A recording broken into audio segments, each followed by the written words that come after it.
On revient en France avec la ville de Grenoble. Va-t-elle autoriser le port du burkini dans ses piscines ? Le sujet divise le conseil municipal de la ville d'Isère qui doit se prononcer aujourd'hui. Et des manifestations sont déjà prévues devant la mairie. Si la mesure est adoptée, la préfecture s'est engagée à saisir le tribunal administratif.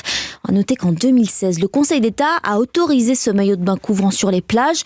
Mais qu'en est-il des piscines municipales ? On s'est posé la question ce matin sur Europe 1. Guillaume Dominguez, est-ce que des textes officiels existent à ce sujet ? Eh bien, rien dans la loi française n'interdit le burkini. En principe, il est donc autorisé. En 2018, après la première polémique, le gouvernement avait d'ailleurs renvoyé la balle aux municipalités mettant en avant le principe de laïcité constitutionnelle. Les mairies se sont donc emparées du sujet et ont réglé la question du burkini via les règlements intérieurs des piscines.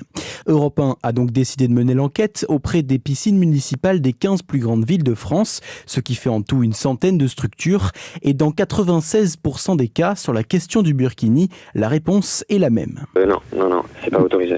J'ai demandé au chef de bassin, il me dit que non. Un burkini ? Oui. Non. Pas chez nous, non. En réalité, les mairies limitent le port du maillot de bain au style classique, type slip de bain pour les hommes ou une pièce pour les femmes. Tous les autres sont interdits pour des raisons d'hygiène, selon les municipalités.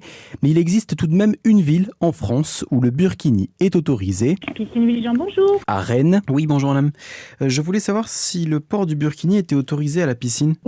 Oui, à toutes les piscines, les 4 piscines de Rennes. La mesure a été votée par le conseil municipal de la ville en juin 2018. L'enquête Europe 1 de Guillaume Dominguez.